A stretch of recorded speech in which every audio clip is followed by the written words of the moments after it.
সুবিধাভোগী যারা রয়েছে, সরকারে রয়েছে, বিশেষ করে উপদেষ্টা সহ তাদের যে সংগঠন রয়েছে, তারা আজকের দিন পর্যন্ত এই সাম্য হত্যার বিচারের দাবিতে তারা সোশ্যাল মিডিয়াও দুঃখ প্রকাশ করে নাই, সামনের জানাজা নামাজ পড়ার প্রয়োজন মনে করে নাই। আমরা তাদের ধিক্কার জানাচ্ছি। আইন শৃঙ্খলা রক্ষাকারীর চরম অবনতি ঘটেছে। বিশেষ করে রাজধানী ঢাকাতে আইন শৃঙ্খলা রক্ষাকারী বাহিনী আইন শৃঙ্খলার অবস্থা খুবই নাজুক পর্যায়ে পৌঁছেছে। রাতের বেলা হলে অনেক রাস্তা রয়েছে যেখানে ভয়ে সাধারণ জনগণ ভীত সন্ত্রস্ত থাকে, রাস্তায় পারাবার রাস্তায় যদি ভয় পায়, এই ধরনের একটি নিরাপদ ব্যবস্থা গড়ে তোলে, অনিরাপদ বাংলাদেশ গড়ে তোলেও আপনারা ক্ষমতার মসনদে টাকাভুক্ত করার জন্য সময় অতিবাহিত করছেন।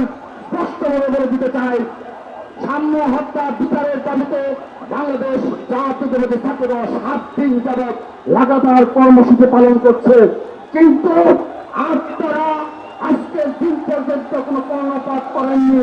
বিশেষ করে জুলাই আগস্ট আন্দোলনের যে সকল একনল হ্যান্ড ওয়াশ 100% প্যারাবেন ফ্রি, তাই নিরাপদ হাতের জন্য আস্থা রাখুন একনলে। সুবিধাভোগী যারা রয়েছে, সরকারে রয়েছে, বিশেষ করে উপদেষ্টা সহ তাদের যে সংগঠন রয়েছে, তারা আজকের দিন পর্যন্ত এই সাম্য হত্যার বিচারের দাবিতে তারা সোশ্যাল মিডিয়াও দুঃখ প্রকাশ করে নাই। সাম্যর পরিবার তো পরের কথা, আমাদের পরের তো কথা, জানাজা নামাজটা পড়ার সামনের জানাজা নামাজ পড়ার প্রয়োজন মনে করে নাই। এই যে জুলাই আগস্টের স্পিড ছিল, আমরা তাদের ধিক্কার জানাচ্ছি।